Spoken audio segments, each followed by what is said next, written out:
Bonjour à toutes et à tous, je suis très heureux de vous retrouver dans ce nouveau numéro de votre rendez-vous quotidien. Bienvenue en Ile-de-France. Si vos baskets prennent la poussière et que vous avez l'intention de courir le semi-marathon de Paris, alors il serait peut-être temps de les ressortir du placard car la course s'élance dans un peu plus d'une semaine depuis le boulevard Saint-Germain dans la capitale. Au total, 45 000 coureurs. Comment se préparer à 21 km d'efforts intenses? Quels sont les secrets pour que le running soit votre meilleur ami? On vous donne tous les conseils dont vous avez besoin tout de suite en tout début d'émission en compagnie de plusieurs spécialistes. Nous ouvrirons ensuite notre page culture avec une exposition étincelante qui se tient jusqu'au 6 juillet prochain au musée du Quai Branly Jacques Chirac à Paris. Vous verrez que cet établissement vous a concocté un itinéraire cousu de fil d'or qui nous emmène du Maghreb au Japon en passant par le Moyen-Orient. Et enfin, nous conclurons cette émission avec votre rendez-vous hebdomadaire par ici les sorties, porté aujourd'hui par François Aubel, rédacteur en chef culture au Figaro. Aujourd'hui, il va nous surprendre puisqu'il va nous faire 2 recommandations cinéma à l'occasion de la 50e cérémonie des Césars.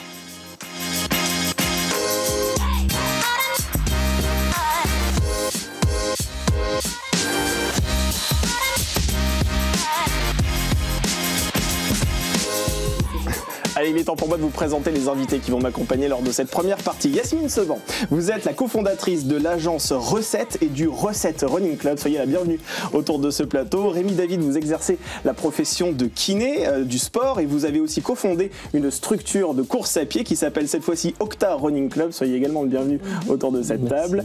Et Arthur Bijota, vous êtes journaliste au Figaro, mais vous n'allez pas nous sortir aujourd'hui vos plus belles infographies. Si vous êtes avec nous autour de cette table, c'est parce que vous courez également et vous allez nous livrer votre témoignage justement en lien avec cette course qui nous intéresse aujourd'hui. Cécile, vous êtes journaliste au Figaro TV, c'est avec vous qu'on va commencer cette émission puisque le running semble avoir gagné le cœur des Français et ce qui est assez fascinant dans cette histoire, c'est que ces sportifs redoublent d'ingéniosité pour faire en sorte que la course à pied ne soit pas seulement un moment de souffrance mais aussi un moment de plaisir. Exactement, voilà, vous l'avez dit vous-même, on peut faire rimer courir et plaisir et c'est une véritable course à l'amusement d'ailleurs qui se joue entre les différents protagonistes de la discipline. Pas plus tard qu'hier, par exemple, je ne sais pas si vous en avez entendu parler, il y a eu une compétition, c'est la première compétition internationale entre clubs de runners, et donc ça se passait dans un ancien parking du 11e arrondissement.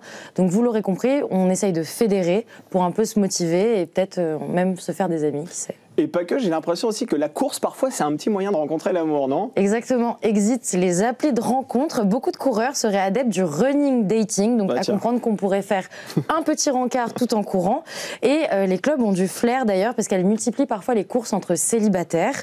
Et il y a même des applis, donc il y a Sprint to Love ou alors WeRun, et Strava d'ailleurs, qui est l'application mythique, donc c'est la phare du domaine. Il y a près de 135 millions d'utilisateurs dans le monde, et ça a été rebaptisé le Tinder des sportifs. Alors vous avez parlé de Strava justement et vous avez remarqué que cet outil avait été détourné de son utilisation première aussi. Absolument, moi j'adore parce que je cours pas et j'ai pas Strava, mais en attendant je m'amuse à regarder les artistes de la course, donc c'est-à-dire que c'est le Stravart, je ne sais pas si vous connaissez, parce que sur l'application on peut suivre son tracé et des gens s'amusent à bien choisir des tracés pour ensuite faire des bonhommes. Donc il y a le Père Noël, il y a eu même Beethoven, moi j'étais assez impressionnée, une rose, Frida Kahlo. Donc voilà, on ne dessine plus avec ses mains, mais avec ses pieds. Alors il y a beaucoup de clubs de coureurs à Paris, on va en parler dans quelques instants, mais il y a aussi un concept qui se multiplie, c'est celui du Food Runner Club. Exactement, quelle bonne idée. Donc c'est peut-être ça qui va me faire mettre à la course. C'est le type de course qui cartonne en ce moment à Paris, parce que courir sans objectif, ça peut être difficile et démotivant, alors que là, c'est un peu l'astuce de l'âne et la carotte. C'est-à-dire que si je vous dis qu'après 7 km, on va pouvoir aller manger une part de pizza, du flan, des cookies ou même une raclette, c'est quand même assez exceptionnel. C'est exceptionnel, pardon, mais franchement, manger et courir, ça me fait pas rêver moi personnellement. Rémi David, est-ce que vous êtes d'accord avec moi quand même? Essayez de me défendre. Non, je suis totalement d'accord. En vrai, maintenant, je trouve qu'il y a pas mal d'envie dans la course à pied et peut-être encore plus d'envie d'aller peut-être prendre un petit cookie, un petit flan à la fin, ça peut être Alors pas mal. À la fin, je suis d'accord, mais manger, excusez-moi, mais manger du flan pendant que vous courez, c'est quand même pas très efficace, non? Après, ouais. Oui, mais j'ai l'impression qu'il y a aussi parfois des concepts où vous allez d'endroit en endroit justement pour pouvoir manger des pâtisseries, etc. Ouais. Et vous, est-ce que vous êtes favorable à ce genre de choses? On court d'abord et on mange ensuite.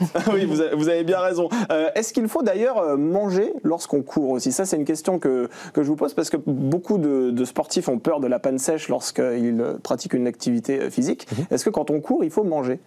Ouais, ça va dépendre tout simplement de la distance et du temps que vous allez mettre à faire telle distance ou à courir. Je ne sais pas, il me semble que moins d'une heure, on n'est pas forcément censé prendre quelque chose en supplémentation. Et à partir de plus d'une heure, notamment les semi-marathons ou les marathons même de ultra-trail, il faut soit prendre des ravitaillements, soit se charger en glucides notamment pour tenir un petit peu le coup en électrolytes. Mais ça dépend vraiment de la distance et du temps parce que sur les 5 ou 10 km, en vrai, il n'y a pas vraiment besoin de supplémentation. C'est ce que vous faites aussi, Yasmine Seban. Vous ne mangez pas spécialement lorsque vous courez. En tout cas, vous mangez avant, effectivement, pour justement avoir beaucoup d'énergie lorsque vous pratiquez cette activité physique. Pas forcément. Je ne mange pas forcément avant. Après, je ne vais pas être sur des très très grandes distances. Je dépasse très rarement plus d'une dizaine de kilomètres. Ouais. Donc, je n'ai pas forcément ce besoin-là. Et dans le running club non plus, on est sur des périodes on est sur des distances assez courtes. Donc, on ne ressent pas le besoin de manger. Mais après, ça nous arrive de manger tous ensemble. Oui, parce qu'on les voit tous aussi, vous savez, dans ces magasins de sport, au niveau des caisses, il existe des barres protéinées parfois qui nous conseillent justement de façon à éviter cette fameuse fatigue que l'on peut ressentir lorsqu'on fait du sport. Arthur Bijota, vous, quelle est votre recette? Beaucoup de gens qui font 5-10 km, je les vois avec leur sac à dos, leur gourde, etc. Ouais. J'ai envie de leur dire, ça ne sert à rien, c'est à partir de... Je pense une heure, même après 1h30, on peut quand même le faire. On peut quand même courir 1h30 sans se ravitailler. Après, ça commence à devenir compliqué une fois qu'on passe le semi-marathon, les 21 km. Un petit gel, une boisson qui peut vous remonter, c'est quand même nécessaire. Ensuite, en dessous de 10 km, c'est presque vous charger pour rien. Ouais, pour rien, effectivement. Mais il faut quand même s'hydrater, on est d'accord. C'est-à-dire que lorsque vous courez un semi-marathon, par exemple, et qu'à mi-parcours, il y a ces fameux points de ravitaillement, là, il faut s'hydrater, c'est important. Sur un semi, je suis d'accord que c'est important. Après, ça dépend aussi de la performance. Par exemple, sur un 10 km, personnellement, je ne m'hydrate pas pendant le 10 km, car j'ai envie de faire une petite performance. Et sur le coup, ça ne sert pas à grand-chose, sauf peut-être perdre un peu de temps. Et au final, sur un 10 km, il n'y a pas besoin. Sur un semi, c'est fortement recommandé de s'hydrater quand même. Et c'est vrai que le semi-marathon, on le rappelle, s'élancera le 9 mars au matin. Justement, quel petit déjeuner vous nous conseillez? Par exemple, pour les téléspectateurs et téléspectatrices qui nous regardent et qui vont peut-être participer à cet événement qui s'annonce aussi festif, qu'est-ce que vous nous conseillez justement de façon à ne pas avoir envie de vomir pendant sa course et en même temps être très performant? Alors déjà, le premier conseil à donner, c'est pas changer tes habitudes. C'est-à-dire que si tu commences à te dire je vais m'envoyer 3 kiwis, une banane, du muesli en grosse quantité, comme ça je vais bien tenir pour la course, et que tu n'as pas testé ça, là je pense qu'on va un peu au casse-pipe en faisant ça. Après, il faut garder sur un régime alimentaire, il faut déjà l'essayer avant, en se disant, bon, de toute façon, dans ces sorties, quand on va faire 10-15 km avant un semi, on teste un peu le petit déjeuner, globalement. Donc moi, ce que j'aime bien dire, c'est souvent peut-être prendre une petite banane, un peu de muesli, du fromage blanc, largement suffisant, mais pas chercher à se remplir plus que ça au final, surtout sur une course comme ça. Et tester avant, surtout. Alors, gardez ses habitudes, d'accord, mais moi, personnellement, le matin, je prends de la pâte à tartiner, vous voyez, au chocolat, quelque chose de bien lourd, vous voyez, pour me mettre en forme la journée. Heureusement, je cours pas. Vous me déconseillez ça, j'imagine. Je pense pas que ce soit une très bonne idée. C'est pas une bonne idée. Moi, je suis plutôt de la team à ne pas manger avant d'aller courir. Ah, vraiment, parce que ça me réussit. Mais donc, en effet, je pense qu'il faut garder ses habitudes aussi. Généralement, on s'est entraîné, on s'est essayé à savoir ce qui nous convient le mieux. Donc, pas changer ses habitudes. Vous êtes d'accord avec ça? Tout est une question d'habitude. Il y a parfois une petite différence qui peut vous faire perdre soit du temps, soit vous causer un mal de ventre assez intense sur passer du jus de pomme au jus de pamplemousse. Ça peut changer plein de choses. Il faut vraiment tester avant. Et si vous testez 2, 3, 4 fois, si au bout de 2, 3, 4 fois ça va très bien, vous l'avez votre petit déjeuner. Ah oui, ça peut changer quoi. Passer du jus de pomme au jus de pamplemousse, ça peut changer une course. L'acidité change totalement et du coup l'effet sur les muscles, même au niveau digestif surtout, ça peut être game changer. Mais quand vous dites tester, par exemple, là pour le semi-marathon, c'est dans une semaine. Est-ce qu'il est encore temps de pouvoir tester différentes méthodes ou c'est un peu trop tard? Tu peux tester, je pense que tu peux pas changer du tout au tout, mais tu peux commencer à dire est-ce que je me sens un petit peu mieux si j'enlève un peu ça, si j'ajoute un petit peu ça. De toute façon, sur un 21 km, comme on disait, il y aura forcément une supplémentation à un moment donné. Ça va pas être game changer. Ce qui va être game changer, c'est avoir un effet néfaste en voulant rajouter des choses plus que d'habitude. Là, pour le coup, c'est vous à l'échec. Mais clairement, au pire, si vous maintenez ce que vous faites habituellement, changez pas drastiquement du tout au tout. En une semaine, vous allez rien changer du tout au final. Gardez ça, vous vous êtes entraîné tout du long comme ça. faites pas de gros gaps et de gros changements, je pense. Alors on parlait de concept insolite tout à l'heure, et ce qui est assez insolite finalement, c'est que Recette, cette agence que vous avez cofondée, investisse le monde du running, puisque votre mission première, vous finalement, c'est d'accompagner, de soutenir les indépendants des métiers de bouche dans leurs projets. À partir de quel moment avez-vous décidé de chausser les baskets ? Alors moi, à titre personnel, je courais déjà un petit peu avant, et mon associé pas du tout. J'avais très envie de l'intégrer un peu dans ce projet-là. Et en fait, c'est à partir du moment où on a commencé à avoir des employés et où on a voulu créer un peu un esprit d'équipe, parce qu'on travaille énormément en groupe. Et je me suis dit, quoi de mieux que le sport ? Et on a commencé avec un coach qu'on connaissait depuis un moment, et au final, petit à petit, donc nous on fait des événements pour des marques. On a fait un premier événement pour une marque de vêtements de sport qui a décidé de nous accompagner en fait, parce que ce coach était ambassadeur de la marque, et donc de fil en aiguille, le running club s'est développé, et on a eu de plus en plus de monde, et donc cette marque nous accompagnait, et les personnes qui faisaient partie du groupe s'amélioraient. On s'est pris un objectif, pour objectif une course, et donc voilà. Ça a commencé comme ça, par la volonté de quelque chose d'un peu fédérateur au sein de la société, de notre boîte. Donc à la base, c'était pour effectivement fédérer, faire en sorte qu'il y ait une cohésion de groupe finalement au sein de votre effectif. Ça veut dire que lorsqu'on postule dans votre boîte, on est obligé de courir, alors c'est ça ? Pas du tout, pas du tout. Bon, ça va, vous me rassurez. J'ai un espoir. Non, au contraire, parce qu'on n'est pas du tout tourné vers la performance. C'est-à-dire que c'est ça vos valeurs, c'est que vous n'êtes pas forcément sur des performances olympiques. L'idée, c'est de prendre du plaisir. C'est ça. Et même pendant ces entraînements-là, on ne va pas courir 10 km par exemple. On va faire 2 km puis s'arrêter, travailler vraiment, apprendre à courir, se muscler aussi. Enfin, voilà, on va faire d'autres exercices, mais qui sont très très importants pour bien courir. Et chez Octo Running Club, tout à l'heure, il me semble que j'ai dit Octa d'ailleurs, je m'en excuse. C'est Octo Running Club, je me suis trompé de voyelle, ça arrive. Orthophoniste lundi, 10h pour moi. on est dans la performance ou pas chez Octo Running Club ? On n'est pas dans la performance, on est dans un running club. En fait, ce qu'on a voulu faire avec le cabinet, c'est qu'on s'est dit on a nos patients qu'on rééduque, qu'on réhabilite, qui vont mieux et qui vont reprendre la course à pied à un moment donné. Et on se dit pourquoi pas faire un club où en fait tous ceux qui veulent courir, on va dire post-rééducation, vont pouvoir revenir. Ceux qui ne sont pas rééduqués peuvent aussi venir. Et le concept, c'est vraiment de faire un club de running avec des kinés experts en course à pied qui peuvent vous donner des conseils sur les échauffements, sur comment éviter de se blesser, sur des progressions. On fait des préparations sur 8 semaines pour des dossards à la clé avec une course spécifique. Et en fait, la performance, ça va être peut-être individuelle. Mais on ne vient pas là pour performer à titre, on va dire, global. Mais c'est vrai que si on peut se challenger, il y a des petits cycles de 8 semaines qu'on met en place. À côté, il y a des runs où tout le monde vient. Et là, il n'y a aucun challenge. Le but, c'est communautaire. Octo Running Club, 8 km. Et on court tous ensemble et on rigole et c'est fun. Et s'ils ont besoin de conseils après sur plein de choses et sur les prépas, nous on est kinés, du coup on peut leur donner une expertise en course à pied. Alors ça c'est rassurant parce que ça veut dire que quand on rejoint votre club quelque part, on a l'assurance de ne pas se blesser, en tout cas d'avoir de bons conseils. Voilà, et des bons conseils en tout cas. Après c'est à vous de faire les bonnes choses, mais les bons conseils seront prodigués. Absolument. Et Arthur Bijota, c'est vrai qu'on en parlait tout à l'heure, il y a une multitude de clubs de running dans la capitale, c'est difficile de s'y retrouver. Comment on fait pour choisir celui qui nous correspond le plus ? C'est vrai que de plus en plus, on le voit tous les soirs, ou tous les matins quand on va courir, vous voyez des grands pelotons de coureurs sur les grandes allées. Moi personnellement c'est au parc de la Villette, mais ça se voit aussi au but de Chaumont, ça se voit aussi le long des quais de Seine. Je pense que c'est à la convenance de chacun, et ce que vous disiez est très intéressant. Beaucoup de gens, après le Covid, et j'en fais partie, se sont mis à la course à pied et s'y sont parfois assez mal mis, que ce soit dans le choix des chaussures, dans le choix du rythme, de la distance à parcourir. Des gens ont essayé de performer très rapidement après quelques semaines d'entraînement, et de nombreux kinés podologues me l'ont dit. On a récupéré des gens blessés qui avaient des tendinites, des périostites, vraiment des maladies du coureur. Donc c'est important de choisir vraiment ce qui vous convient le mieux. Et le fait d'avoir un club ou d'avoir des partenaires, etc., ça vous permet d'éviter ce genre d'écueil que pas mal de gens ont quand même subi ces 3, 4, 5 dernières années. Alors ça, on va en parler, c'est très intéressant justement, la façon dont on doit courir, le choix des chaussures, ça c'est très intéressant, c'est des conseils qu'on vous prodiguera dans quelques instants, mais ces clubs aussi, et là je m'adresse à vous Yasmine, c'est vraiment aussi un refuge aussi pour les femmes qui parfois se sentent clairement en insécurité lorsqu'elles courent seules aussi. C'est une façon aussi de créer une communauté, une forme de bulle de sécurité de façon à ce que ces femmes se sentent protégés? Aussi, ouais.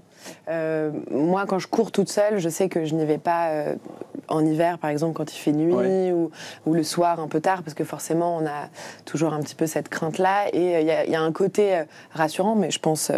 Après, même femmes ou hommes confondus, on se sent aussi en sécurité, peut-être un peu plus fort. On se dit qu'on va dépasser un petit peu son objectif d'entraînement sur le moment, parce qu'on a cet effet de groupe aussi qui est pas forcément même de performance, un peu cette chose un peu dure de se dire je veux vraiment me dépasser. C'est plus naturellement, ça se fait naturellement en fait. Et donc là, c'est très agréable, je pense. On a un sentiment de satisfaction.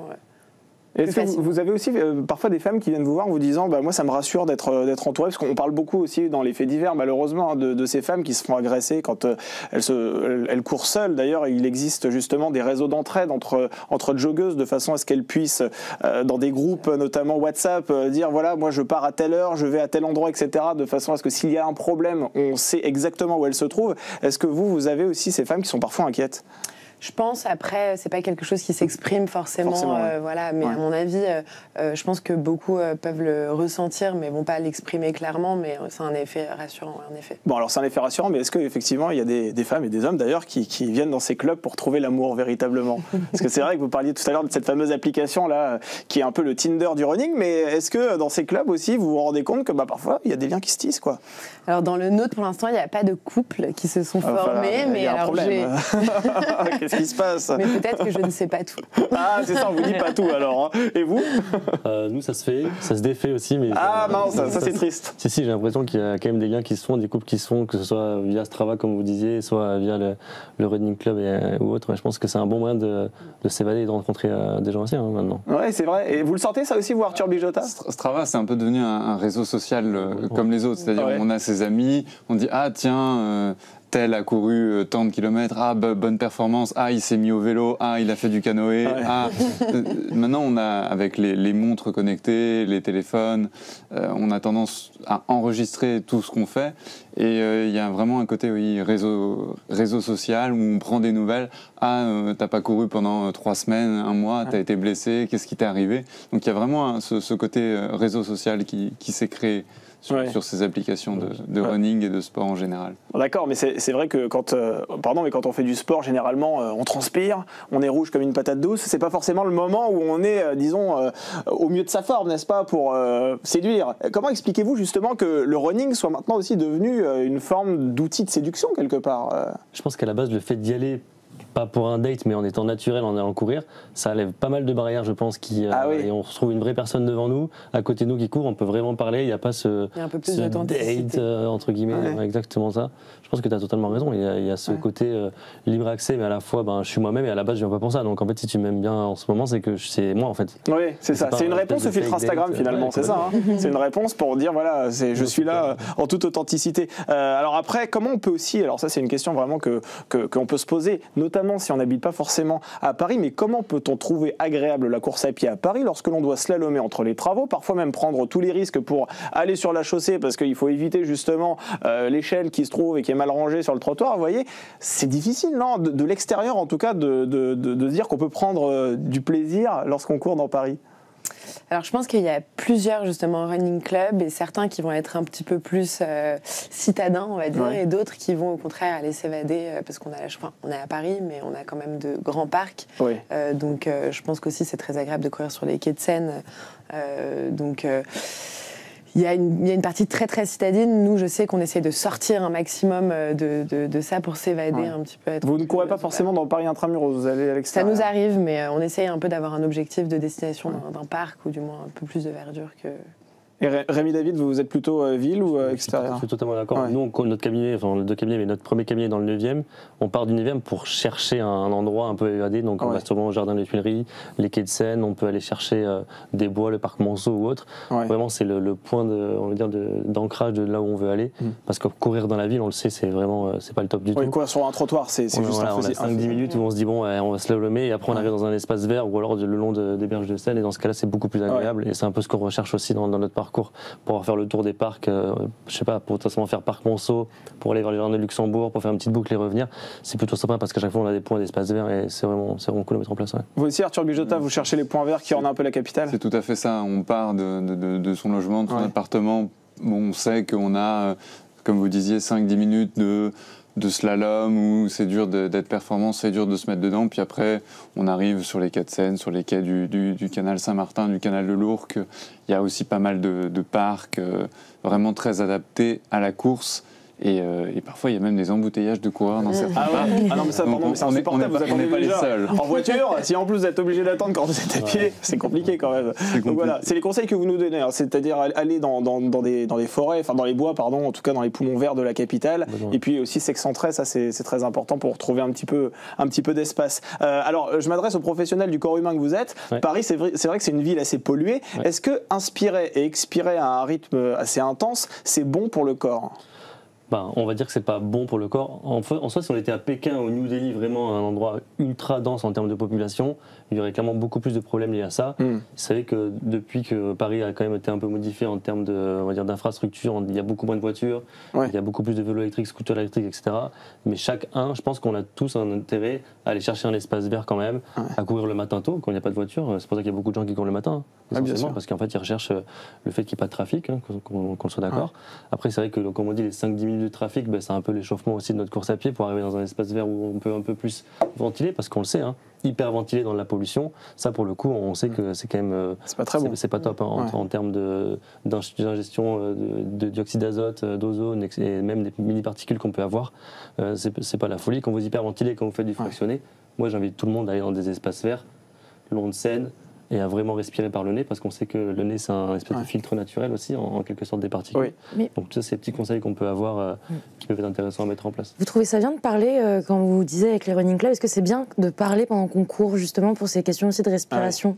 Moi j'ai l'impression qu'on prend encore plus notre souffle après. Alors je suis d'accord, mais je trouve ça bien parce qu'en fait ça permet de reculer votre course à pied et de trouver votre zone agréable et votre pace qui vous permet de, entre guillemets, vous moins baisser le plus possible, parce qu'en fait vous n'allez pas dans la performance, vous êtes dans le, comme on dit, le blabla run, qui vous permet de vous satisfaire d'une contrainte mécanique qui vous est supportable. Et donc c'est super intéressant, je trouve, de parler en essayant de courir à ce niveau-là. Alors tout dépend de votre forme physique, parce que personnellement je fais sujet, verbe, complément, je vais pas jusqu'à la subordonnée, vous voyez, ça devient vite compliqué. Faut pas faire des très longues phrases dans ce que vous courez, n'est-ce pas? Mais vous êtes d'accord effectivement avec ça aussi? Je pense que c'est même un curseur. Moi je sais que quand j'arrive pas à parler, lorsque je cours, c'est que j'ai pas le bon rythme, c'est que j'ai pas le bon rythme de respiration. Lorsque j'y arrive, c'est que c'est bon, je suis bien, mais que je peux durer longtemps. Alors je vais faire un petit tour de table parce que, on le rappelle, le semi-marathon c'est le 9 mars, dans un peu plus d'une semaine à Paris. Quel conseil vous nous donneriez de façon à nous préparer du mieux possible en fait, si là il y a des personnes qui ont l'intention de le courir? Arthur Bijota? Là, si je vous donne des conseils, ça va peut-être être un peu tard. Normalement, à une semaine, 10 jours de votre course, vous devez, on en parlait tout à l'heure, connaître vos petits déjeuners, connaître vos habitudes, avoir testé peut-être 1 ou 2 ravitaillements, peut-être plus un gel au citron, un gel à la fraise. C'est des petites choses comme ça qu'il faut tester lors de vos entraînements, qui vous permettront ensuite d'être plutôt performant en course. Non, il faut continuer son programme. Généralement, il y a des petits programmes qui sont faits pour ça, pour vous préparer sur 4, 8 ou 12 semaines sur le semi-marathon. Il faut continuer et puis il faut éviter les excès dans la dernière ligne droite, on va dire ça comme ça. Donc ça, c'est inquiétant ce que vous dites, parce que là, ma question arrive trop tard. Ça veut dire que si j'ai une condition physique pas trop mauvaise, mais si je n'ai pas couru depuis bien des mois, c'est trop tard. Là, je peux quand même pas courir un semi-marathon. Je pense que c'est compliqué, c'est challengeant. Il faut voir après de base ce que vous êtes capable de faire en soi. Moi, le meilleur conseil que je peux donner, c'est de s'hydrater régulièrement au cours de la journée, de bien dormir et d'avoir une alimentation saine, pas d'alcool si on peut, et clairement équilibré en termes de protéines, glucides, lipides. Et là, c'est le meilleur conseil, une semaine avant, que je peux vous donner et qui sera le mieux, je pense, c'est sûr. Il faut être un roi de la nutrition quand on fait de la course. On sait que ça fait partie de la performance et du bien-être. C'est très très important. C'est super important. Quand vous courez très régulièrement, si vous courez habituellement et vous faites un petit excès, que ce soit alcool, nourriture, etc., vous le voyez tout de suite sur votre course suivante ou sur vos 2 courses suivantes. Donc ça se voit. Yasmine, ce sont les conseils que vous donneriez aussi. Alors, bien s'alimenter, lipides, glucides et tous les moirides là que vous avez cités. Et le reste, vous? Oui, je pense aussi qu'il ne faut pas faire d'excès. Ouais. Et en effet, une grande course, ça se prépare quand même en amont. Donc, on peut y aller au culot et ne pas s'être préparé, mais je pense que ça peut avoir des conséquences. Oui, après, il ne faut pas espérer arriver premier, quoi. C'est-à-dire que si vous vous entraînez 5 jours avant, ça peut être compliqué. Ouais, exactement. En tout cas, il y a des produits pharmaceutiques qui sont passés par là. Rémi David, justement, comment choisit-on les bonnes chaussures? Vous en avez parlé tout à l'heure, Arthur Bijota, c'est primordial pour ne pas se blesser. Et franchement, quand vous arrivez dans un rayon, dans un magasin de sport, vous avez, mais franchement, des chaussures que vous pouvez acheter à 25 € et d'autres à plus de 200 €. Comment bien les choisir? Alors déjà, ça dépend si c'est votre première paire de chaussures ou si vous avez déjà une paire de chaussures. Ouais. Si vous avez déjà une paire de chaussures, le meilleur conseil que je peux vous donner, sans parler de marque, c'est de garder le même modèle de chaussures que vous avez. Parce que vous n'avez aucun changement en termes de, on en parlera plus tard, mais de drop ou même on va dire, d'équilibre et d'amortissement de votre pied et même dans votre chaussure. Donc en soi, il faut faire attention à ça, que vous soyez confortable. C'est le premier conseil à donner. Quelqu'un qui ne court pas, qui va dans un magasin de chaussures, c'est le confort. J'essaye 3 paires de chaussures, peu importe le prix, celle qui me paraît le plus confortable, d'accord, je vais l'utiliser et je vais prendre celle-là. C'est celle qui vous paraît le plus confortable? Le plus confortable, et celle, moi j'ai tendance à dire que si on n'a pas l'habitude de courir, où il y a le moins de drop possible, puisque ça va. C'est quoi le drop? Le drop, en fait, c'est la différence que vous avez entre votre pointe de pied et votre talon en termes d'inclinaison. Donc un pourcentage de 8 mm par exemple, il y aura 8 mm de différence entre ma pointe de pied et mon talon. Ça c'est votre drop. On dit que moins il y a de drop, plus vous êtes dans une foulée naturelle. Donc si vous n'avez jamais couru, moi je vous conseille de prendre le drop le plus petit que vous avez. Comme ça vous allez vous faire ce drop là et ça va être votre course la plus naturelle possible. C'est là où tous vos muscles intrinsèques du pied et ou autres vont travailler du mieux possible. Une chaussure hyper lourde, hyper technique avec un gros drop, votre pied, quand on parle de vraiment physioanatomie, ne travaille pas du tout. Mais est-ce qu'il ne faut pas aller voir un podologue pour faire une semelle orthopédique? Et là, au moins, on aurait quand même une chaussure qui serait sur mesure, finalement. Oui, mais si vous n'avez jamais de pathologie, votre corps s'adapte à énormément de choses, dans le bon sens, mais se désadapte aussi on va dire, dans l'autre sens. Si vous n'avez jamais couru, prenez une paire de chaussures qui est confortable et allez courir le plus souvent possible. Mais n'essayez pas d'avoir votre pied qui soit hyper réglé par un podologue, etc. Non. Le jour où vous irez voir un podologue ou un professionnel de santé, c'est le jour où vous êtes blessé. Si vous avez une paire de chaussures qui vous est confortable, que vous courez régulièrement et que cela vous convient, vous ne vous blesserez jamais. La personne qui se blesse, c'est la personne qui a un changement d'intensité, de volume, qui n'a pas l'habitude de courir, qui fait des énormes gaps dans sa préparation physique. Quelqu'un qui prend ses chaussures, qui a l'habitude de courir et qui court 4-5 fois par semaine à la même intensité, il ne va jamais se blesser. Arthur Bijota, vous parliez de technique tout à l'heure. Quand on court, est-ce que c'est la pointe des pieds qui arrive et le talon ensuite, ou bien le talon et la pointe des pieds après? Plus la pointe des pieds, d'abord. Après, pour les débutants, courez et après vous verrez. Courez d'abord, prenez votre foulée, commencez à faire des runs réguliers et après seulement on commence à réfléchir à comment on met son pied, etc. Ça dépend aussi beaucoup de votre sensation, de votre vitesse et si vous êtes au-dessus dans la zone rouge, entre guillemets, vous aurez tendance à mal positionner vos pieds, à vous auto-crocheter, à vraiment aller dans le rouge aussi au niveau de vos articulations, de votre pied, de vos muscles, etc. Donc c'est tout un ensemble, mais pour les débutants, courez, la posture, on réglera ça, on réglera ça ensuite si éventuellement il y a des blessures ou si éventuellement vous voulez performer et améliorer ce genre de choses. Et Yasmine, vous, ça vous est déjà arrivé de vous blesser à cause du running justement parce que vous commenciez ce sport et puis il fallait un petit peu voir quelle était la technique de course que vous deviez adopter? Je me suis pas blessée, mais là on en parlait juste avant. J'ai fait une petite pause. Ça faisait un moment que j'avais pas couru et j'ai repris le week-end dernier. Et j'ai fait une petite erreur de débutante où j'ai couru assez longtemps. Et du coup 2 jours après, j'avais très très mal au dos et je pense que c'est en effet parce que ça faisait un moment et que je me suis pas préparée à une reprise de sortie longue. Et voilà. Mais sinon, je me suis pas réellement déjà blessé particulièrement. Mais Rémi David, les douleurs sont pas si graves que ça. C'est normal d'avoir mal quelque part quand on fait du sport? Alors ça dépend, on dit toujours qu'il faut avoir une tolérance à la douleur avec, moi je dis toujours à mes patients, tant que vous avez un petit 3-4 sur 10, c'est pas problématique. C'est quoi 3-4 sur 10? On va dire 0 douleur. Ah, ok. 10, on est sur l'échelle de... On est par terre, on n'en peut plus. Voilà. Donc en gros, je dirais 3-4 sur 10, il faut que ça reste tolérable en fait. Tant que ça reste tolérable, mais attention, si c'est tolérable et que vous avez 4 sur 10 pendant 3 semaines, à un moment donné, il faut se dire, oula, c'est pas normal qu'il y ait toujours cette petite chose un peu récurrente. Et si vous forcez là-dedans, ça peut être ok, une tendinopathie classique qui se soigne. Mais si vous arrivez, comme beaucoup, en périostite et en fracture de fatigue, fracture de stress, Et ça, on le voit pas souvent passer parce qu'on dit non, mais ça va, c'est une petite douleur. Mais cette petite douleur, à un moment donné, on en a beaucoup et j'ai beaucoup de patients qui partent pour un marathon, au 20e kilomètre, ils peuvent plus poser le pied par terre. Ouais. Parce que c'est supportable, mais c'est supportable depuis un mois. Mais sauf que là vous vous challengez un peu plus et donc c'est la catastrophe. Et quelles sont les blessures les plus récurrentes quand on fait du running? C'est la tendinite au niveau du pied, c'est les genoux qui lâchent, c'est quoi? Je pense qu'en termes de pathologie, on va avoir les classiques syndrome de l'essuie-glace. C'est quoi le syndrome de l'essuie-glace? Le syndrome de l'essuie-glace, en fait, c'est une douleur face latérale du genou, qui en fait, c'est par des phénomènes de compression-décompression sur le condyle latéral du genou, donc on parle un peu d'anatomie, mais en gros, c'est des phénomènes répétés, par exemple, sur notamment un gros volume.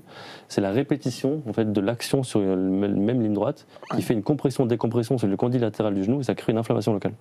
Oui. Ça, c'est vraiment le syndrome de l'essuie-glace classique, qui est en lien, souvent, avec le volume, donc avec le nombre de kilomètres. Merci à tous les 4 d'avoir été autour de cette table. C'est malheureusement terminé pour cette première partie, mais on va poursuivre cet entretien avec une exposition qui, vous allez le voir, brille de mille feux.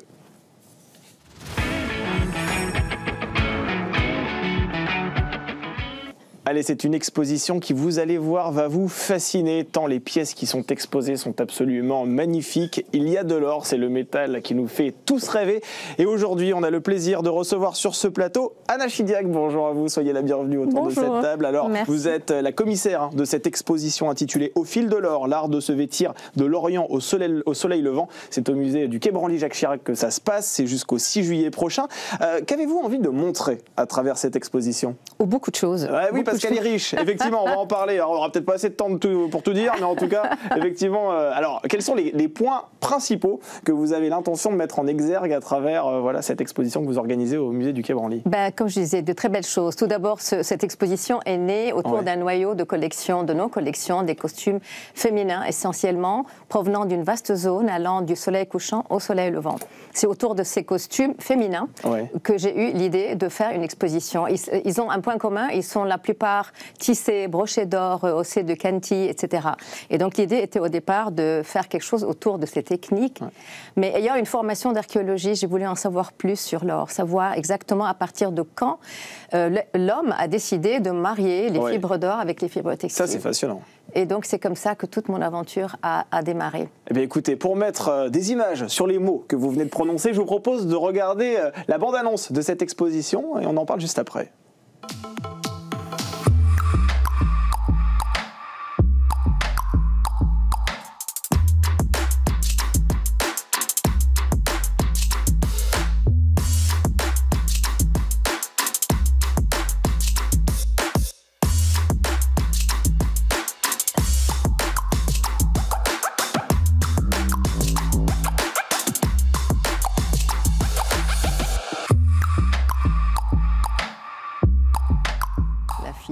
Franchement, on en a vu des bandes annonces, mais celle-là est particulièrement belle. Franchement, ça donne envie. Je suis tout à fait d'accord avec vous.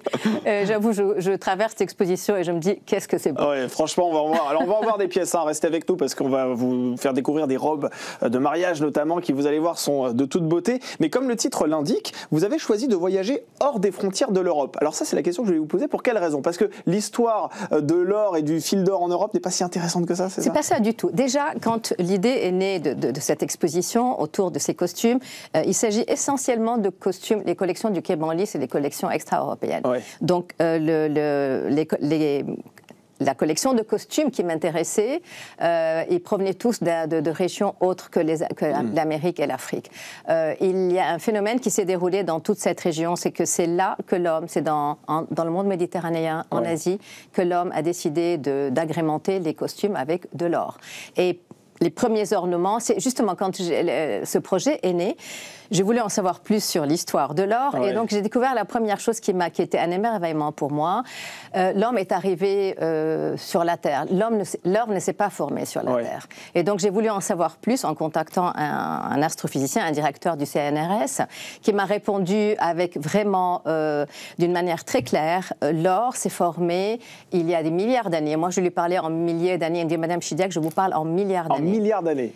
Et pas sur notre planète? Pas du tout, pas du tout. Il est né donc il y a des milliards d'années, dans l'univers, il y a ce qu'on appelle les supernovas. C'est avant la formation du système solaire. Donc c'est des étoiles qui potentiellement sont très puissantes. Hein. Denses, etc. Et donc le noyau de ces supernovas, quand il y a une fusion entre deux étoiles, provoque une telle énergie qu'elle entraîne la formation d'atomes en or qui sont projetés dans l'univers et qui sont arrivés sur la Terre sous forme de bombardements de météorites. Ils ont été piégés dans la croûte de la Terre, dans le noyau, et ils sont remontés avec le temps, avec le mouvement des plaques tectoniques, les activités volcaniques. Et c'est comme ça qu'ils sont arrivés sur la Terre, que l'homme préhistorique les a découverts tout d'abord dans les rivières. Il a ramassé une pépite, il l'a martelée tout simplement, et il a trouvé que l'or était malléable. Alors là, vous dites que finalement l'or a commencé à être exploité par l'homme à partir de la préhistoire. Oui. C'est incroyable, parce qu'attendez, on a tous vu des reportages sur la façon dont on exploite l'or. Enfin, c'est quand même infinimétisé. Enfin bref, vous avez compris ce que je voulais dire. C'est infiniment petit, quoi, l'or. C'est des pépites très petites. C'est des pépites très petites. Elles sont plus ou moins grandes selon, mais l'homme a cherché aussi. Mais l'homme a creusé des mines très tôt aussi. En Asie, on le sait, il y a des mines d'or qui ont été découvertes par les hommes à la préhistoire. Donc c'est connu. Mais à partir de quand il a fait des armes, il a fait des bijoux, certes, mais à partir de quand il a décidé d'orner les habits. Et là, c'était la question pour moi, c'était important d'en savoir plus. C'était plusieurs millénaires avant notre ère, c'est bien vieux. Les plus anciens ornements ont été découverts en Bulgarie, à Varna, dans une nécropole. Varna, c'est sur la mer Noire. Et donc, c'est là qu'on a découvert dans des tombes les plus anciens ce qu'on appelle des appliques. Ce sont des éléments en or, des ornements qu'on fixait sur les habits. Et vous montrez dans cette exposition des pièces issues de cette ère-là ? On montre des appliques, mais pas. Celle-ci date du 5e millénaire avant notre ère. 4000 et quelques avant. Celle qu'on montre, elle date du 1er, 2e millénaire, c'est ancien. Et ce sont des simples éléments en or, martelés, troués, qu'on fixait sur les habits. Mais, et puis c'est à partir du 3e millénaire, et là, ce sont des Italiens qui ont découvert lors de fouilles archéologiques en Syrie, à Ebla. C'est une cité-État qui est au nord de la Syrie, nord-ouest. Dans le palais royal, ils ont découvert les plus anciens galons d'or formés par des lames d'or tressées. Tous petits éléments. Donc probablement c'est une collaboration entre tisserands et orfèvres qui ont réussi à réaliser ces galons qui devaient orner des habits royaux. Donc on est au 3e millénaire et les peuples de cette région commencent à améliorer les techniques pour réaliser des fils d'or et les intégrer dans les textiles. Et il faut attendre le 1er siècle de notre ère, c'est l'époque romaine, et on voit dans toute cette région, la Bible mentionne dans l'Exode comment on travaille ces fils d'or, et donc l'homme a réussi à faire des fils tellement fins qu'il va les enrouler autour d'une âme textile, une âme en soie, un fil en soie qu'on appelle des filets, et là c'est une révolution. Et à partir de ce moment, on va voir que l'homme va avoir une idée en tête, c'est celle de se dire comment je vais faire pour réaliser le fil les plus malléables, les plus souples et les moins chers. Et donc jusqu'à l'invention du lurex, ce fil qui est comme l'or mais qui n'est pas de l'or. Absolument. Alors c'est vrai que votre exposition est très bien organisée puisque vous organisez un parcours thématique, un parcours aussi chronologique et géographique. Alors vous avez décidé de consacrer une première section par exemple au pays du Maghreb, une deuxième à la région comprenant le Yémen, l'Irak et l'Iran, et une troisième à un territoire qui s'étend en gros de l'Arabie saoudite à la péninsule arabique. Pourquoi avoir fait cette distinction? Est-ce qu'il y a vraiment une différence dans la façon dont le fil d'or s'est développé dans ces régions? Donc, à partir du moment où l'homme a commencé à vouloir agrémenter les habits en or, cette tradition s'est répandue partout dans le bassin méditerranéen et en Asie jusqu'au Japon. Le parcours de l'exposition va amener les visiteurs à découvrir la beauté des costumes d'une région allant du Maghreb au Japon. Donc il y a 5 sections géographiques. La première, elle est dédiée aux pays d'Afrique du Nord, au Maghreb, du Maroc à l'Algérie. La deuxième, c'est de la Turquie jusqu'à l'Iran, c'est le Moyen-Orient. Et la troisième, c'est la péninsule arabique. Absolument. Et j'ai souhaité séparer un petit peu cette région du monde arabe du reste, parce que plus on avance vers les pays du Golfe, et plus on sent une certaine influence indienne dans les costumes. Il y a cette transparence, ces broderies. On s'éloigne un peu du coupé-cousu, de ces vêtements faits avec des étoffes de soie, des étoffes brochées. On est plus dans les mousselines, etc. Donc, et puis une 4e section, donc c'est l'Inde et le sud asiatique, et une dernière qui est consacrée à la Chine et au Japon. Absolument. absolument, on va en parler parce que vous mettez en lumière aussi sans doute la plus grande couturière chinoise dont on va parler dans un instant. Mais là, je vais vous poser peut-être la question la plus compliquée de cet entretien. Quelles sont, selon vous, les pièces incontournables de cette exposition? Si vous deviez m'en citer 2, par exemple. C'est une question, c'est comme si on demandait à une maman quel est l'enfant que vous préférez le plus. Et je vous dis tous, je les aime tous. Mais au fond, vous savez très bien qu'il y en a toujours un préféré. Pas vraiment. Je ne suis pas d'accord avec vous.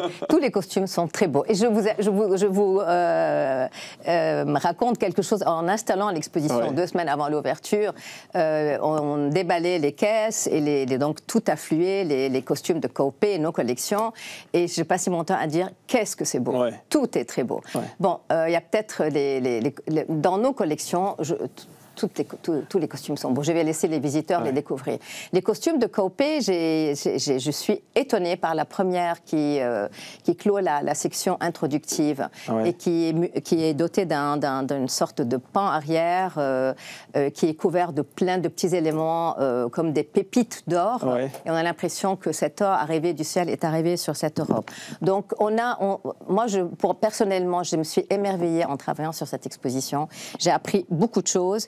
Et je suis certaine que les visiteurs, en sortant de l'exposition, ils vont sortir avec des pépites plein les yeux. Regardez, cette robe de mariage, moi je l'adore, celle-ci. Moi personnellement, c'est celle-ci que j'ai aimée. Quand vous n'avez pas envie de vous engager, moi je vais vous donner mon top 3. Celle-là, par exemple, elle fait partie de mon top 3. J'ai beaucoup aimé. Quelle est l'histoire, justement, de cette robe?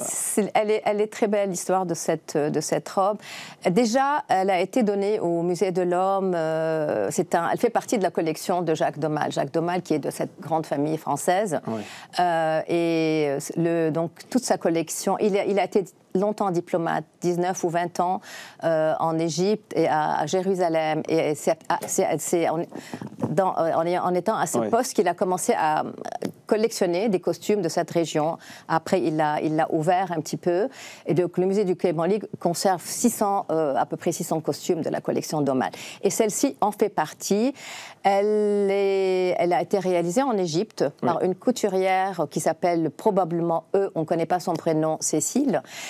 Pour une dame, et c'est l'époque où on inaugure le canal de Suez, où l'impératrice Eugénie arrive avec ses robes coupées à la mode européenne, et probablement à cette période, toutes ces dames d'Égypte ont émis le souhait de s'habiller comme l'impératrice et ont demandé à leur couturière de leur faire des robes. C'est très royal comme robe, en effet. C'est très royal.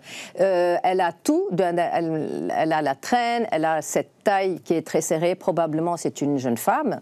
Mais ce qui est intéressant, c'est que la broderie, la technique est typiquement ottomane. C'est une technique qu'on appelle dival, une broderie, qui consiste à appliquer sur le tissu des éléments en carton qu'on a découpés selon le motif qu'on souhaite, et on a enroulé le fil d'or tout autour en le retenant par l'envers avec un fil de coton. Donc, ça, c'est des heures et des heures de travail. C'est des heures de travail. Oui, absolument. Alors, plus sobre peut-être, mais atypique par sa forme, il y a aussi cette robe qui date du début du XXe siècle. Voilà, on la voit s'afficher. Dans quel contexte se portait-elle, cette robe? Alors, celle-ci, effectivement, on va en parler. Puisqu'elle est à l'image, vous savez quoi? On va en parler tout de suite, puisque ça, c'est une robe d'une couturière, absolument de la plus grande couturière chinoise, aussi, que vous mettez à l'honneur dans cette exposition, Kaopei, c'est ça? Kaopei, oui, absolument. Oui. Est-ce qu'on doit considérer vraiment, je disais tout à l'heure, que c'est la couturière la plus connue de Chine et la plus respectée surtout? C'est une des plus connues. Et moi, j'ai découvert Kaopei il y a quelques années. Le Musée des Arts Décoratifs avait fait une exposition luxe. Et Kaopei, il y avait une robe de Kaopei qui s'appelait Magnificent Gold. Et donc, j'avais déjà énormément aimé ce costume. J'avais été étonnée. Et quand j'ai décidé donc de faire cette exposition sur les costumes, avec le fil d'or, je souhaitais lui donner une dimension contemporaine à mon exposition. Et donc, je cherchais un nom de la haute couture pour pouvoir m'accompagner dans cette aventure, et le nom de Kaopei s'est imposé à moi. Je me suis rappelé cette robe, j'ai essayé d'en savoir plus, j'ai écouté pas mal d'interviews de Kaopei. Elle a déjà un parcours très intéressant dans sa vie. Elle a appris très jeune l'art de broder avec sa maman. 2-3 ans, elle savait déjà manier l'aiguille et le fil. Elle a été bercée par les histoires que lui racontait sa grand-mère sur la Chine impériale. Elle a une sensibilité et elle utilise beaucoup l'or dans ses costumes.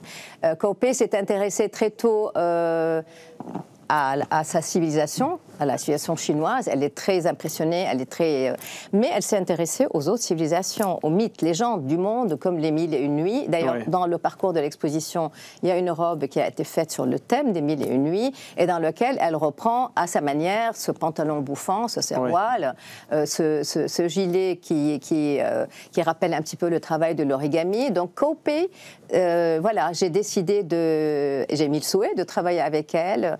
Nous avons eu des réunions Zoom. Je ne l'ai jamais vue physiquement. Je ne l'ai rencontrée que lors de l'inauguration de l'exposition et ça a été incroyable. Et j'imagine que c'est assez intimidant, en effet.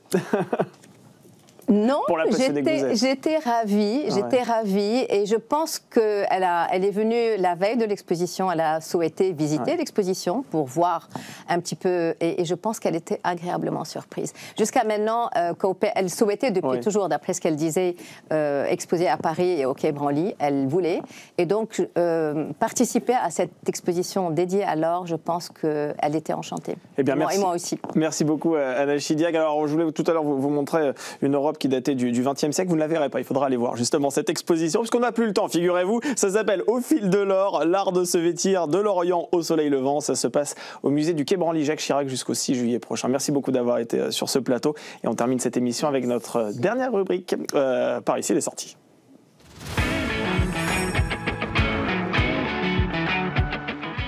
Bonjour François Obel. Bonjour Damien. J'ai failli oublier le nom de votre chronique. Ouais, non, mais j'ai vu ça. On ne se voit pas pendant 2 semaines et ça y est, j'en oublie le nom de votre chronique. Quel scandale. Alors vous êtes rédacteur en chef culture au Figaro et aujourd'hui vous avez décidé, une fois n'est pas coutume, de nous parler cinéma. Ouais, c'est un petit peu ma petite contribution à la 50e cérémonie des Césars qui a lieu ce soir à l'Olympia et que vous pourrez voir sur une chaîne concurrente. Bien sûr, cryptée, n'est-ce pas? Non, c'est en clair.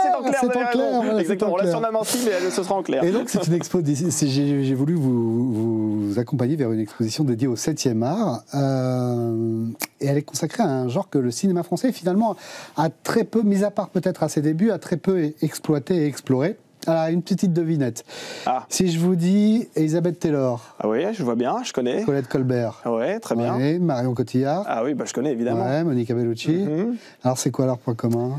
C'est qu'elles vous ont ému pour des raisons qu'on ne peut pas révéler ici, François Obel, parce que franchement, elles ont toutes le point commun. Elles ont fait rêver beaucoup de personnes. C'est ça, elles ont fait rêver beaucoup de personnes, mais surtout, on n'est pas très loin de l'exposition dont vous venez de parler. Elles ont toutes incarné Cléopâtre au cinéma. Elles sont les héroïnes, ces reines d'Égypte de l'exposition Antiquité et Cinéma, qui se tient actuellement à la Fondation Pathé Jérôme Sédou, donc au Gobelin. Au Gobelin. Et c'est une plongée en fait dans le péplum des origines du cinéma de 1897 jusqu'à nos jours. D'ailleurs, l'expo elle arrive vraiment à point nommé puisque on vient tout juste de finir l'exploitation de Gladiator qui a vécu un triomphe romain. Incroyable. Et que l'on pourra Gladiator 2, oui, le 2, oui, absolument. Mais toujours réalisé par Ridley Scott et que l'on pourra revoir sur la plateforme Prime Video. Alors que voit-on dans cette exposition ? Eh bien, beaucoup d'images, beaucoup d'affiches, des photos rares de tournage, des accessoires comme des dagues, des parures. Alors ça fait un peu plus stock que tout ce qu'on a vu tout à l'heure. Des costumes, notamment ceux d'Elisabeth Taylor dans Cléopâtre, le film de Joseph Mankiewicz, qui, on l'a oublié aujourd'hui, durait à votre avis combien de temps ?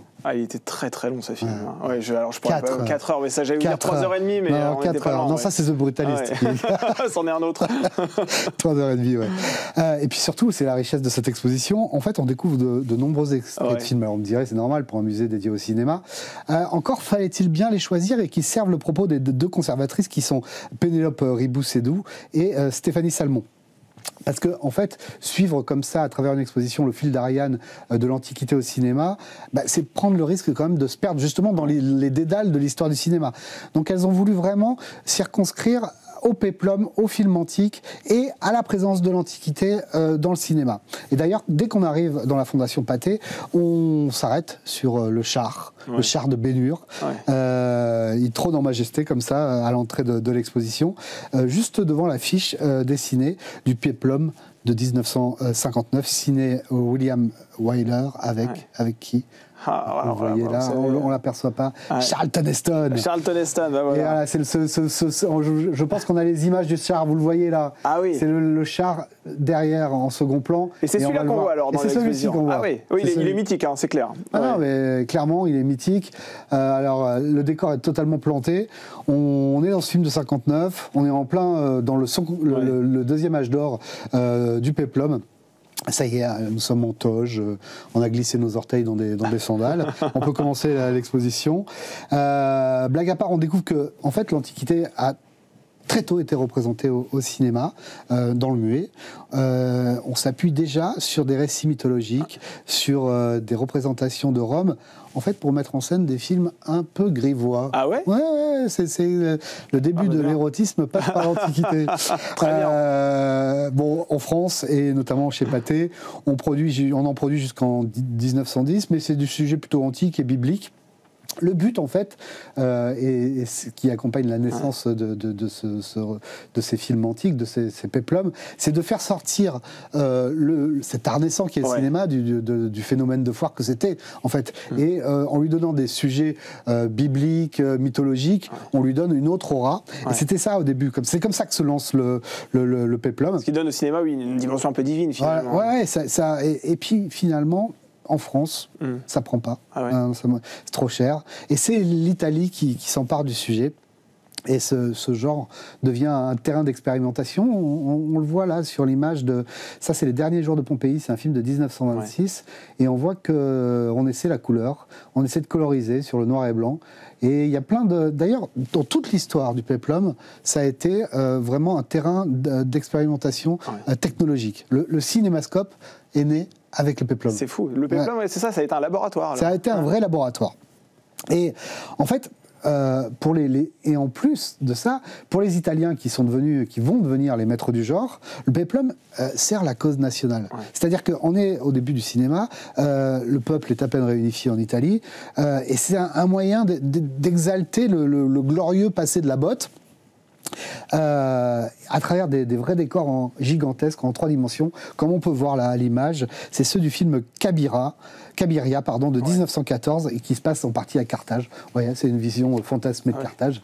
C'est souvent ça qui est drôle d'ailleurs. On s'aperçoit que c'est souvent des décors en carton-pâte, mais qu'on assume jusqu'au bout. C'est l'énergie des personnages qui prime. On mise sur le talent, comme on dit. Pas sur l'argent, sur le talent.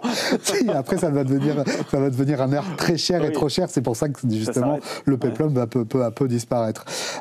Et en fait, ce qui est intéressant dans cette exposition aussi, c'est qu'on voit à quel point le péplum finalement déborde de sa mission première, qui est le divertissement et le spectacle, pour justement faire passer des messages. Quand le péplum devient un art hollywoodien par excellence, là, à partir des années 50-60, et même un peu avant, en fait, on s'aperçoit que on est en plein code Hays. La censure vraiment est en train de mettre sa grosse botte justement sur les grosses chaussures sur le cinéma, et c'est un moyen pour les réalisateurs d'exalter la sensualité, l'érotisme, de parler aussi d'homosexualité. C'est un art qui a toujours eu un deuxième plan qui était toujours intéressant. Voilà, on pourrait en disserter pendant des heures. Le mieux, c'est d'aller voir cette exposition, et sans mauvais jeu de mots, c'est une très belle odyssée à travers... Pas mal. Bravo, François Bell. Antiquité et cinéma, à la Fondation Jérôme Sédou-Pathé. Vous l'avez très bien vendu. Elle se tient jusqu'au 29 mars. Et très rapidement, parce qu'il nous reste 1 minute 30. Non, c'est pas vrai. Mais ça va aller vite. Là, il va falloir vraiment que vous y alliez. Allez, Cocorico. Là, c'est un défi pour vous. Il va falloir que vous nous parliez du roi du cinéma. Oui, Cocorico, le Grand Rex vient d'être élu plus beau cinéma du monde. Ah, ça c'est formidable. Par le magazine britannique Time Out. En même temps, c'est normal. Il y a 5 ans, le précédent classement le donnait 2e, et finalement il a bénéficié des travaux qui ont été faits pendant le confinement. C'est un magnifique cinéma qu'on peut visiter justement, et dans ce classement on retrouve aussi d'autres cinémas qui sont le Champeau, qui est 10e, le Studio 28e, et le cinéma du Panthéon que l'on voit là, cinéma du Panthéon, où on peut découvrir, et là je boucle la boucle du ceinturon, si je peux me permettre, on découvre des Oscars, des trophées, des Palmes d'Or, des Césars, qui ont ce soir donc, et surtout le foyer de ce cinéma est décoré par qui à votre avis ? Qui? Catherine Deneuve. Catherine Deneuve. La grande Catherine, qui est présidente de la cérémonie ce soir. Voilà. La boucle est bouclée. Alors franchement, vous êtes un champion, François Obel. Vous commencez avec la cérémonie des Césars et vous terminez avec la cérémonie des Césars. Je voulais vous parler des ciné-balades dans Paris, de Juliette Dubois. Si vous êtes capable de le faire en 20 secondes, allez-y. Ouais, je vous les conseille. Paris Balade, ciné-balade, des parcours cinématographiques. C'est Juliette Dubois, une jeune historienne qui réussit à mêler sa passion du cinéma et du patrimoine. Il y en a une, là en ce moment, c'est le Paris noir, le Paris des films noirs. Il y en a une samedi. Rendez-vous, je pense que c'est à 10h à la rotonde du Parc Monceau. C'est fabuleux, c'est 2 heures, ça coûte 17 €. Formidable. Et je vous conseille. Elle pourra peut-être faire demain le Paris de Deneuve. C'est un défi qu'on lui lance. Exactement. Elle en a fait un livre que vous voyez là, Paris à la carte, les ciné-balades. Eh bien, merci beaucoup François Obel pour ces 3 recommandations. C'était fabuleux. Vous êtes rédacteur en chef culture au Figaro. Merci beaucoup d'avoir été sur ce plateau. C'est la fin de cette émission. Merci beaucoup de nous avoir suivis. Lundi, vous retrouverez non pas Victoire Sicora, mais Alexia Borg aux commandes de cette émission. Je vous souhaite un très bon week-end sur le Figaro TV et à la semaine prochaine.